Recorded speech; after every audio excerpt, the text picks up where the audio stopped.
Welcome to Inspiration and Transformation from the Banks of the Ganga with Sadhvi Bhagawati Saraswati, an American sannyasi living at the Parmarth Niketan ashram in Rishikesh, India. Sadhvi is president of the Divine Shakti Foundation, a charitable organization bringing education, vocational training, upliftment, and empowerment programs to women and children.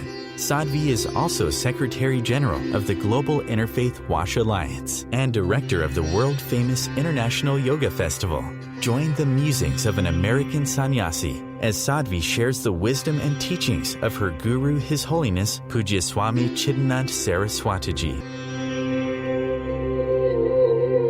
Welcome, everyone, to Inspiration and Transformation from the holy banks of the sacred Ganga River in the land of Rishikesh, India. Self-hatred and self-love. How do we switch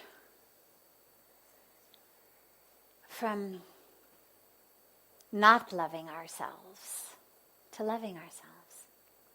So it's really sad. There's this tragedy today, actually, of a lot of us thinking that self-love is somehow self-indulgent, that it's ego-filled, or it's arrogant, or it's not spiritual, or it's not humble. And so on the spiritual path, you get a lot of people who say, oh no, don't love yourself so much. Realize you're nothing. And here's what's interesting. The teaching of realize you're nothing and loving the self are actually the same when we deeply understand them. So it's not that one is right or one is wrong. The only piece that's wrong is when we don't properly understand either, and in the misunderstanding of both of them, we get both of them wrong. So our humility becomes self-deprecation. It becomes I'm worthless, I'm stupid, I'm unworthy, not good enough, not smart enough, not pure enough, not this enough, not that enough. And it becomes almost a sense of low-grade depression, a sort of checking out of life. I'm nothing, not worthy, not good enough.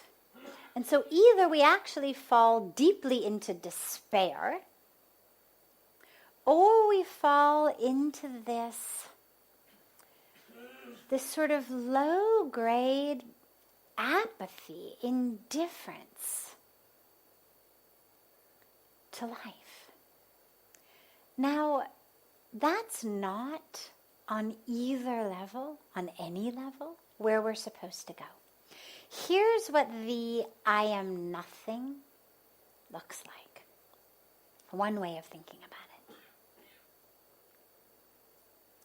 Say you have a glass of air, a glass jar of air. Imagine that you've got a glass jar, screw on top, and it's screwed on. You've got a glass full of air. Okay? Now imagine you drop that glass and it breaks. What do you have? Now what do you have? Had a glass jar of air, now my glass jar broke. What do I have? Nothing, right? Well, that's absolutely one way of looking at it. Yeah, I had a glass jar of air, now my glass jar broke, I have nothing. There's also another way of looking at it.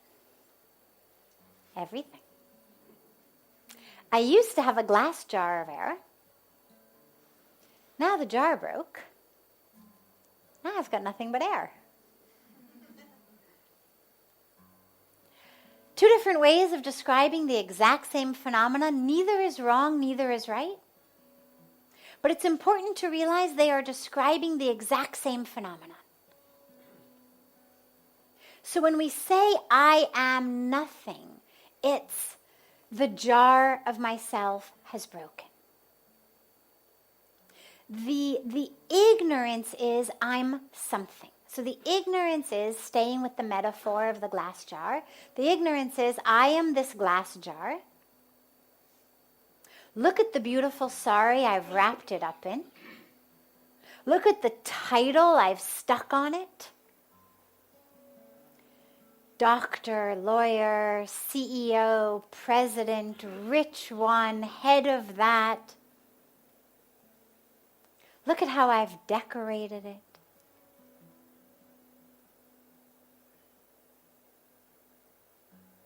That's the ignorance. And then one day, if you're lucky, if you commit yourself to a spiritual path, the jar breaks. And then you realize, oh my God, that jar itself is what was keeping me from realizing the truth of who I am. I was looking at the glass around it without realizing that the stuff in it, that air, was exactly the same as the stuff around it. And here I was, so attached, so identified with my little 8-ounce thing of air, without realizing that if I allowed the ignorance to drop, if I allowed the identity to shatter, instead of having 8 ounces of air, I'd have all the air. So when we say, I am nothing, when you say it in truth, it's, my glass has shattered. And so the I am nothing is the exact antithesis of low-grade depression. It is ecstasy. It is the, oh God, I'm nothing. Because I am merging into everything. So when we talk about self-love as a practice, it's not a practice of loving the jar. It's not a practice because the problem is the jar is going to have good days and bad days. There's going to be some jars that are more beautiful than it is, some jars that are less beautiful than it is, some jars that have even more air, that are bigger than it is, some jars that are smaller, some jars that are shinier, some jars that are less shiny. And so if we focus our self-love on saying, wow, you did such a great job today. You made 100 sandwiches for the poor, or you wrote this project and it got accepted and your company merged with another company and you made $2.5 million for your company today. Or you're so smart, you were the one who understood this problem, figured that out. Or you're so good because you wrote that really generous check to the charitable organization. You're so good because your sari was the most beautiful. You're so good because your kids were the best dressed and best behaved at the party. You're so good because you learned more Sanskrit mantras than anybody else learned Sanskrit mantras. You're so good because everybody else had to change their legs in the meditation. You didn't have to change the cross of your legs in the meditation. Right? I mean, we use so many different ways. We sadly even co-opt our spiritual practice into the workings of the mind. But it's important that our self-love not be rooted in any of that. Because then, when the day comes that you do have to change the cross of your legs, or maybe 2 or 3 times. Maybe you've got some cramps in the legs. Maybe you didn't sleep so well. Maybe you hurt your knee. Whatever it may be.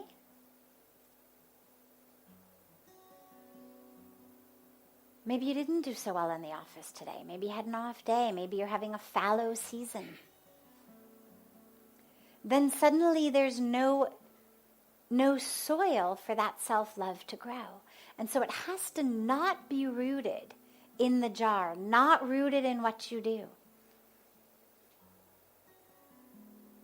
It has to be rooted in the content of the jar. The self-love is love of the content, which is divine. And that's where self-love and love of God go together. It's where self-love and love of others goes together. Because until and unless I realize that that which fills me, my content, the content of my jar is the same as the content of your jar, I can't actually love you. I can say, oh, you've painted your jar really nicely. Shiny. But that's not loving you. So this physical body, this identity of titles and careers and finances and achievements and all of that is just decoration on the jar. And the self-love comes from realizing, wow, I'm actually made up of the same stuff as God. God lives in me. I'm made up of infinity, of eternity, of love, of truth, of consciousness, of all of that. That's what I'm made of. And yeah, I've got this jar thing around it. And I tend to identify as that. And when I identify as that, I make mistakes. Because self-love, by the way, is not delusion. Self-love does not mean thou art perfect. And it's important to realize that because we do have minds, and our minds play games, and we do have egos, and our egos do drag us in the wrong direction. And we do have ignorance, and that ignorance does lead us to make mistakes that have ripple impacts, that impact and affect others negatively, and ourselves negatively. So self-love is not thy jar art perfect, but it's thy content is perfect.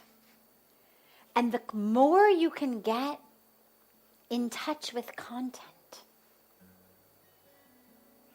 so realize the core of who I am is divine, is pure, is perfect, is whole, is complete. And all of this suffering that I'm feeling and that I'm bringing to others, all of this judgment of myself, of others, is just ignorance. And I'm not going to do that anymore. Because if God wanted me to be any different, God would have made me differently. Right? It's God after all. And so even with my imperfections of the jar, of the body, the mind, the ego, the identity, the actions, the habits, the behaviors, even with the imperfections in that, the core of who I am is perfect. And so my goal becomes a goal of constantly just returning my mind to the perfection of who I am at the core, rather than being focused on the ignorance on the surface. And this is what the spiritual practice does for us, is it enables us to connect more and more with the truth of who we are.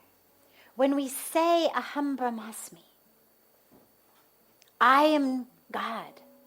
When we say Soham, I am that. When we chant all of these simple mantras that remind us, I am divine, it doesn't mean, and that wasn't wrong for me to cheat on my taxes. And it wasn't wrong to yell at my kids, and it wasn't wrong to hurt someone's feelings, and it wasn't wrong to do that. It's not that. It's not Aham Brahmasmi, therefore.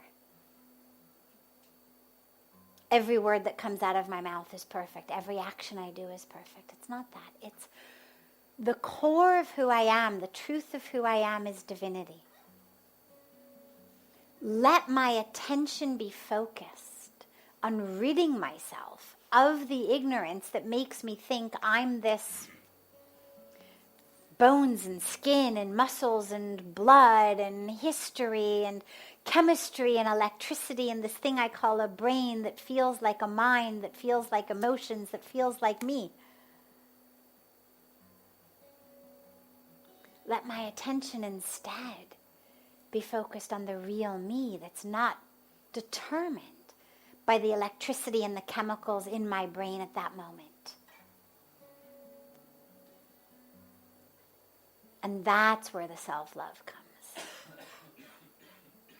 I'm just going back to the truth, going back to the truth. And the last piece of that is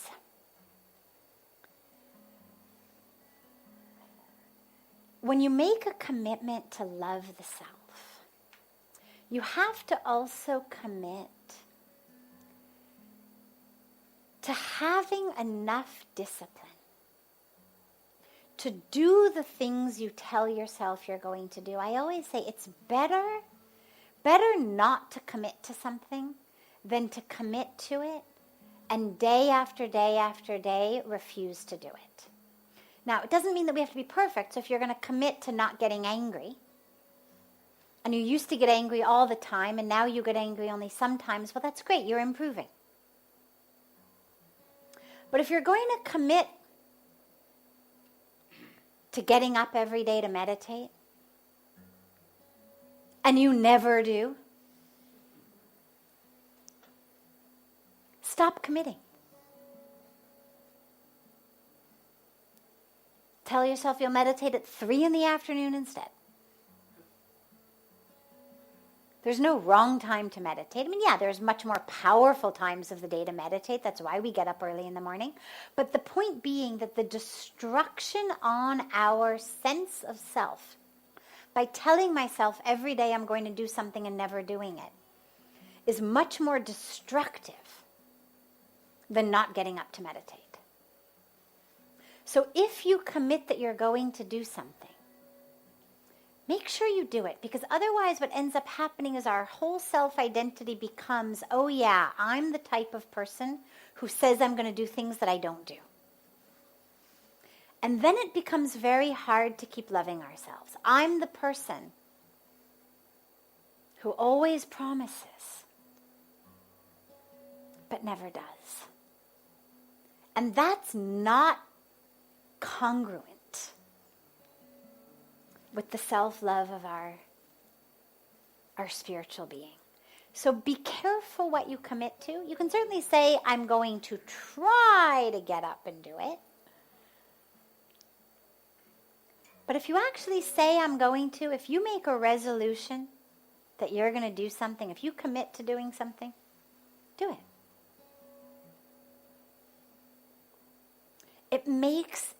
It makes self-love easier. Having self-respect, we spoke in the last question about going from tolerance to respect to acceptance to love.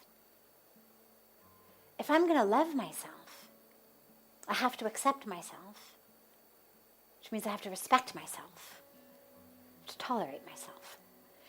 And if I don't respect myself, it's very difficult to love myself. And so we have to make sure that we stop acting in ways that we don't respect, because that's going to keep you from finding that self-love. You're listening to OTR-FM, part of the IOM radio network. Being a radio host on IOM FM allows you to build your show on a rich platform with the power of the internet to fulfill your outreach goals and connect with a very specialized and global online audience, unlimited by time and distance. OMTimes Radio will provide you with web relevance, a recognizable conscious brand, and with the standard of excellence that has accompanied every single Circle of Hearts Radio is a sanctuary on the airwaves. Join me, Grandmother Elia, in the circle on Sunday 2 p.m. Eastern as I share information to both enlighten and nourish your soul. Hi, this is Christina Ricci with RAIN. Every 2 minutes, another American is sexually assaulted. If you or someone you know has been sexually assaulted, you are not alone. Help is just a call or click away through the National Sexual Assault Hotline. Please call 1-800-656-HOPE, that's HOPE, or visit RAIN.org, that's RAINN.org. Brought to you by RAIN and this station. Welcome back to Inspiration and Transformation. I'm so glad to have you all back here with me. The difference between regret and guilt. And also when we feel guilt especially, how do we work with that and come to a constructive way out? Well, first of all, when I think of regret, and I don't have a dictionary in front of me, but when I think of regret as actually something positive. I think of regret as the voice of my conscience that says I could have done better. I was not as awake or skillful as I could have been in that moment. And I think regret is good because it enables us. It doesn't feel good. And so if you know that you regret it every time you act a certain way, if you're conscious and awake and moving on your spiritual path, you're going to try to avoid those things that make you regretful. Like if you really love the way chocolate tastes, for example, but when you eat chocolate, you end up with a stomach ache. Eventually you may realize, well, okay, maybe just a little bit, or maybe not at all, not because it's bad, but because I'm an awake, conscious person. And what I've realized is that particular choice leads to pain for me. Now, there's nothing inherently wrong with eating chocolate, but if it hurts your stomach, do it enough times and eventually you stop doing it if you're conscious and awake and you have a choice. In the same way with things that we know really are not nearly as harmless and even pleasant as eating chocolate may be, but things like hurting others. Things like being impatient. Things like lust or greed. Things like selfishness. All of that. And so much more that leads us to have regret. If it stings us enough times, and we are awakening, and we are conscious, eventually we're going to stop doing it because we know if I do that, I'm going to regret it. That regret isn't worth it. It hurts. So I actually see regret as a good thing because it's that emotional stomach ache that says, I don't want to do this again. Not worth it. Guilt, on the other hand, I don't see as beneficial. Guilt is it's over, it's done, there's nothing I can do to fix it. The initial regret has also dissipated. I may have even changed my ways entirely. But guilt is that wound that just festers inside of us and says, bad person, bad person, bad person, bad person, bad person, bad person. So guilt I don't see as serving any role. Because A, it doesn't help you, and B, it doesn't help the world, because guilt is not actually that which changes us. Guilt immobilizes us, it paralyzes us. Bad person, bad person, bad person. See, I contract, I freeze. That's not useful. Regret, conscious open regret of that was not my highest self. That was not my awake self. That was not my most grounded, conscious, mindful, skillful self. That's useful. But guilt just sits there literally paralyzing us. Because of course when you feel guilty, you don't really want to do anything. You just feel miserable about yourself. So how do we work with it? Well, the first piece of it is forgiveness. You have to learn to forgive yourself.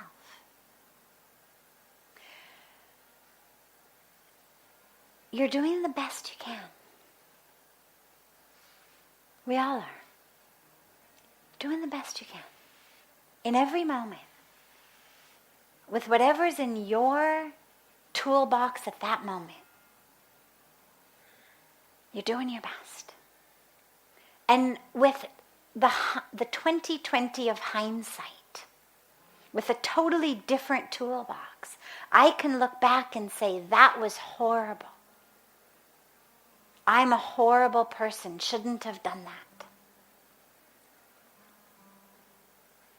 But in that moment, I didn't have the tools to do any differently. The only thing I can do in this moment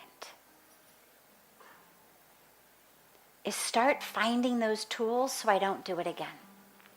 Okay, some point in the past required patience, required love, required understanding. I didn't have it. At that moment, all I had was stress and fear, unconsciousness, self-protection. And so I acted out of that. And now I feel horrible. So the initial regret, good. There should be a little bit of a sting so that next time I'm not so quick to do it. Next time maybe I'll look a little bit longer for some more tools. But that festering guilt serves me no purpose other than let it be a catalyst. Let it be a catalyst that says, all right, there are going to be moments in the future I can't redo my past. Unfortunately, none of us can rewind life. You can't call back an arrow that's been shot from a bow or words back into your mouth. And it's sad. It would be nice if we could. You know, on a computer, we have this Control-Z, right? Undoes the very last thing you just did. Or on an Apple, maybe it's Apple-Z. And it would be great if you had that in life. I know that I'm spending too much time at my computer when I do something like spill a glass of water, and the first impulse in my mind is, oh, I'll just Control-Z that. And then a voice will come in and say, actually, you got to go get a towel and clean it up, because this is life, not a computer. But it would be great. It would be great if we had the ability to just Control-Z it and undo it. But we don't. What we do have the ability, though, is to know that situations are going to arise again. That are going to require love, require patience, require understanding. So if I didn't have the tools then, how can I make sure I have them now? If every time I get upset, I hit somebody, and every time I hit somebody I feel horrible, well, I should be pretty sure that I'm going to get upset again. I mean, one way would be I'm never going to get upset again. That would be a fantastic, idealistic solution. A more practical solution is chances are, until I become enlightened, which I'm working on, sure, but until I get there, things will upset me. I know that every time I've gotten upset in the past, I've hit someone.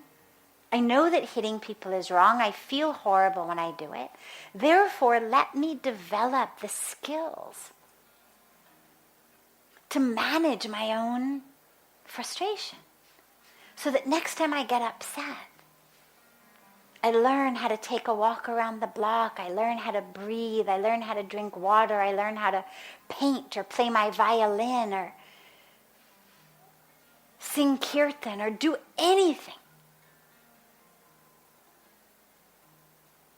other than hit someone.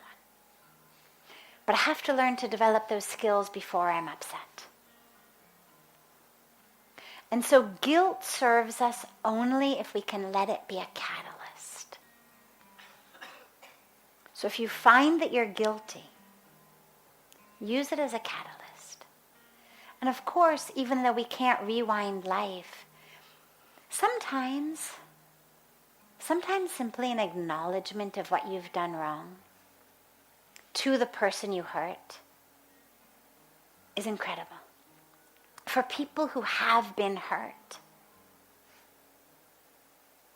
in a huge number of cases, all we want is for that person to say,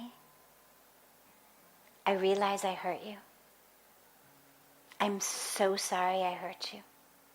If I could rewind life and undo hurting you, I would do everything in my power to rewind life and undo hurting you. But I can't. But I see you and I see your pain.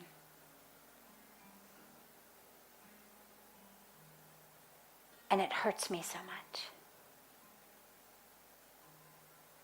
And sometimes, in many cases, simply being seen by the person who has hurt you is really what most people want. And then, of course, if there's some way to actually make amends, say, is there anything I can do? In most cases, the answer is no. And they may not accept your apology, they may not forgive you, and that's okay. Because you have to walk into that situation not bargaining. It's not, I'm going to be vulnerable, I'm going to be courageous, I'm going to apologize, and therefore you better accept my apology. No expectation. I'm doing what I need to do for me, for my guilt. They will do what they need to do for them. So the idea that somehow we've angered God, it's not something that feels in my experience of God like an experience that I've had or that I could imagine having. My experience of God is not an experience of a God who would get mad at me and then hold a grudge against me until and unless I did X, Y, and Z. It's just not my personal felt sense experience of God. But atonement and repentance are very, very good for us. Because what they do is they hit home the sense of I was unconscious, I wasn't skillful, I acted out of ignorance. It's like when I said regret. Regret doesn't feel good, so chances are I'm going to avoid doing it again. Well, if through my atonement, if my atonement says I'm going to fast for 3 days, that doesn't feel good. I mean, it's good for my body, but it's hard to do. Or my atonement says I'm going to, stay awake all night or stand on one leg in the hot sun. You can be pretty sure I'm going to think 100 times before acting unskillfully again. You can be pretty sure that I'm going to use every recourse at my disposal to make sure that I don't do something again that's going to make me have to go through this again. So I'm all in favor of it as a way of breaking through our ignorance, changing behaviors within ourselves. Think of it as, as your own behavior change campaign, your own behavioral therapy technique, right? You know, one of the things that we were taught in psychology of just really basic behavioral techniques, but I loved it, and I used to do it all the time for everything, is you take a rubber band and you put it on your wrist.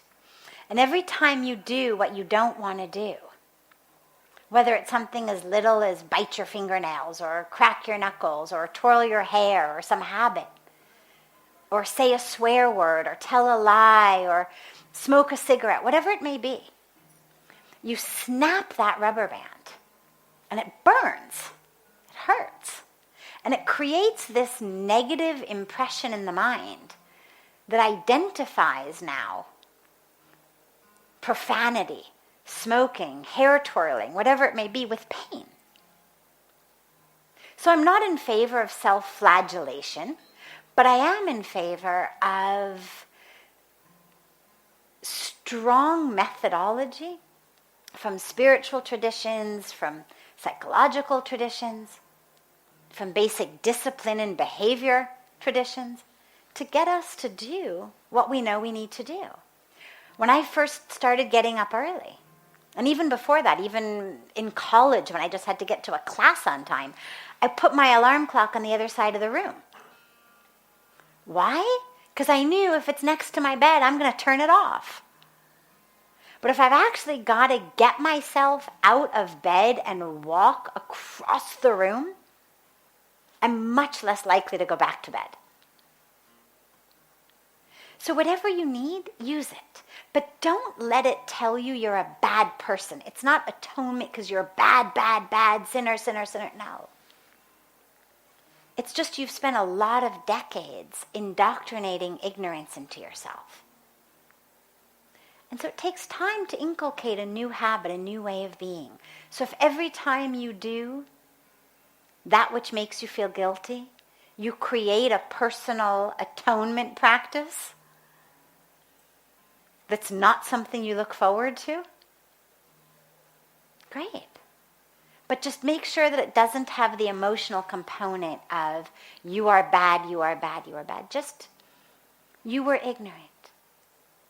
You were unskilled. You were not living in your truth. This is OTR-FM, part of the IOM radio network. OMTimes magazine is one of the leading online content providers of positivity, wellness, and personal empowerment. A philanthropic organization, their net proceeds are funneled to support worldwide charity initiatives via Humanity Healing International. Through their commitment to creating community and providing conscious content, they aspire to uplift humanity on a global scale. OMTimes, co-creating a more conscious lifestyle. Do you have time to read that inspiring book or that blog post you've been meaning to get to? In your busy world, how do you improve yourself and keep your life going?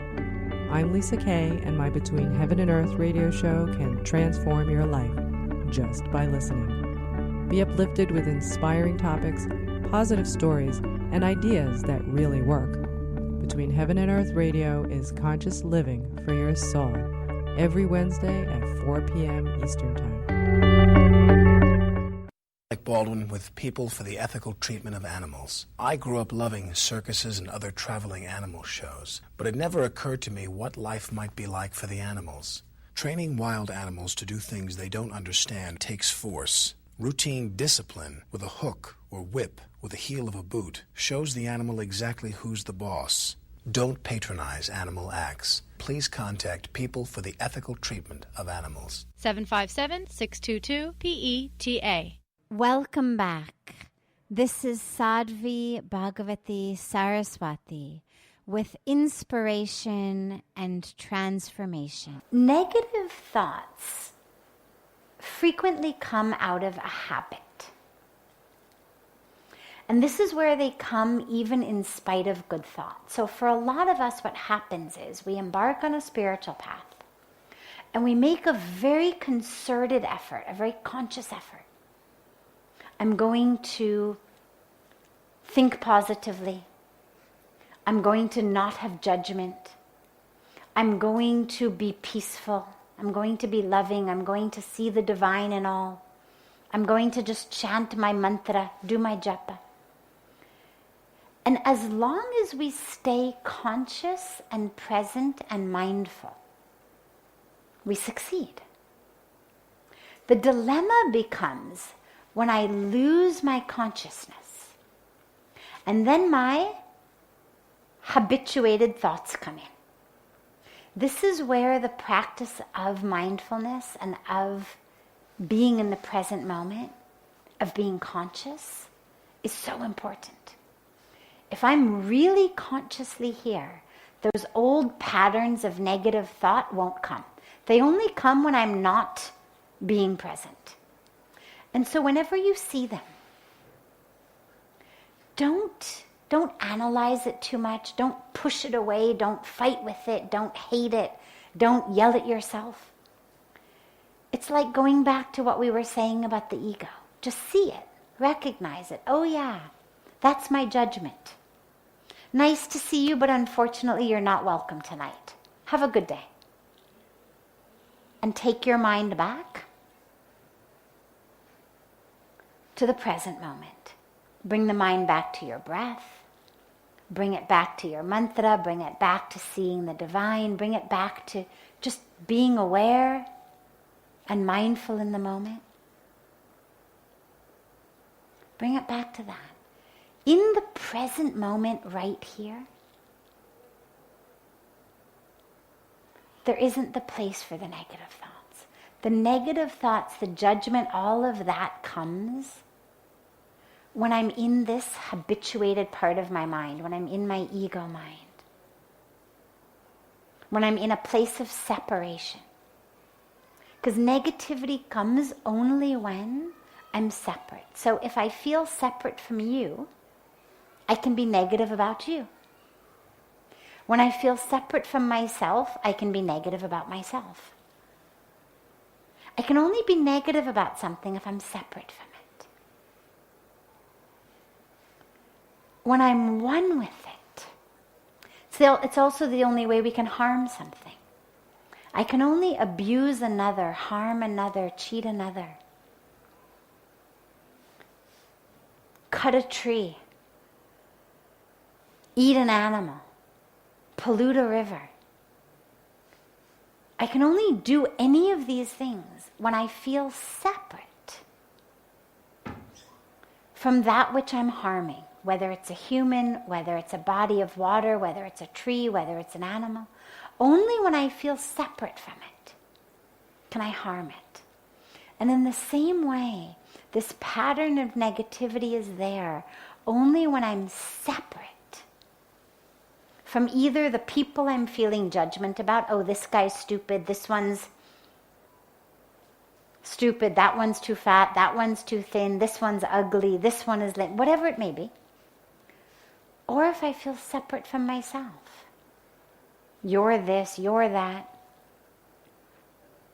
If I feel separate from God, nothing good is going to happen to me. God has forsaken me. Sab khatam ho gaya. That's only when I feel separate. And so any practice that brings you back into oneness is going to be a practice that brings you back into truth. Now, that doesn't mean that things we would consider negative don't happen in life. People get sick and die. We get sick, we'll die eventually. Stock market crashes. Divorces happen. We get fired from our job. Houses burn down. Accidents happen on the freeway. I mean, simply being spiritual, thinking positive, being connected, does not mean that these things don't happen in the world. And when they happen, we're present with them. And sometimes what's present in the moment is grief, sadness. Car accident happens, an illness happens, people die. People we know die, people we don't know die. You read a news story, you see something, some children died, it's sad. Nothing wrong with that. It's part of the human existence. We've been given hearts so we can feel. Tear ducts so we can cry. To be able to experience that pain, that sadness, that grief, that's part of the human spectrum of emotion. But that's different from when you talk about just negative habitual thoughts. So this is where it's important to understand. Is what I'm having a true, real, honest feeling in the moment? And if so, be with it. If there's sadness, be sad. If there's grief, grieve. But what you'll find with those is they change very quickly. When we actually are present with our feelings in an honest way, they don't last very long. They come like a wave, it builds, and then it dissipates, and then some other feeling comes. And then it dissipates, another feeling comes, it dissipates. That's being aware. And we're able to see them for what they are. Yeah, sadness, grief, loss. And that's what's present in that moment. But also in the presence is the me who's saying, grief, sadness. Who is that? Who's the one saying, that's grief? Who's the one saying, sadness? Who's that I? Who's the one watching me be sad? And then we have the opportunity to watch it, to be present with it, but to be present with it from a completely different place. To be present with it from sitting on the cliff watching the waves of the ocean, instead of actually being the one in the waves of the ocean. We're still there. We haven't run away. But instead of being tossed around in the waves, we're able to watch the waves. So they're just different levels of awareness. One level is, I'm in the wave. Another level is, I'm sitting on the cliff, watching the wave. And then there's even another level that's watching myself sit on the cliff, watching the wave. And those are all places of awareness, places of presence, just deeper and deeper. But the negative thoughts that come just out of habit, just the nonsense, subconscious kind of commentary that runs in our mind, that's the stuff that we want to get free of. That's the stuff that comes when I'm not present. And so when you find that coming, just bring your awareness back to the present moment. Bring it back to the breath. Don't try to say be positive. Just be present. Instead of saying be positive, say be present. Be right here, right now. Be with the breath. Be with the environment. Be with the smells of wherever I am. Be with the sights of wherever I am. Be with the experience of my breath entering and exiting my body. Be with the chanting of my mantra. Be with the divinity of the experience of where I'm sitting, the experience of the divinity within me. The divinity in those I'm with, whether it's a tree or a human being. Can I experience the divinity in them? Be present with that. And that'll quiet all of that subconscious, constant monkey mind negativity. This is where the teaching is just to keep being present, being present. Come back to right here, right now. Get out of separation, be in oneness.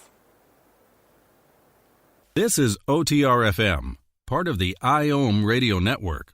OMTimes magazine is one of the leading online content providers of positivity, wellness, and personal empowerment. A philanthropic organization, their net proceeds are funneled to support worldwide charity initiatives via Humanity Healing International. Through their commitment to creating community and providing conscious content, they aspire to uplift humanity on a global scale. OMTimes, co-creating a more conscious lifestyle. Do you have time to read that inspiring book or that blog post you've been meaning to get to? In your busy world, how do you improve yourself and keep your life going? I'm Lisa Kay, and my Between Heaven and Earth radio show can transform your life just by listening. Be uplifted with inspiring topics, positive stories, and ideas that really work. Between Heaven and Earth radio is conscious living for your soul, every Wednesday at 4 p.m. Eastern Time. Like Baldwin with People for the Ethical Treatment of Animals. I grew up loving circuses and other traveling animal shows, but it never occurred to me what life might be like for the animals. Training wild animals to do things they don't understand takes force. Routine discipline with a hook or whip with the heel of a boot shows the animal exactly who's the boss. Don't patronize animal acts. Please contact People for the Ethical Treatment of Animals. 757-622-PETA. Welcome back. This is Sadhvi Bhagawati Saraswati with inspiration and transformation. So if I'm spiritual in this life, I love coming to Satsang, I love doing spiritual things. Does that mean I was spiritual in my past life?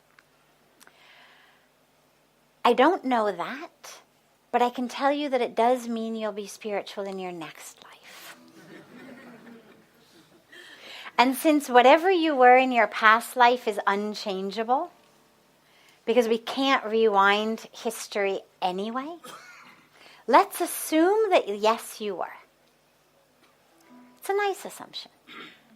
Surely something from your past life has brought you here. Maybe you were deeply spiritual and this is just yet another expanded evolution of it, another layer that's being peeled back. Maybe you weren't spiritual until very late in your life and you realized what a horrible mistake you had made by not being spiritual. And maybe you prayed to God that in your next birth you should be very spiritual. Who knows? But what matters is that right here, right now, you are deeply spiritual. And that is laying the groundwork for the rest of this life and also for next life.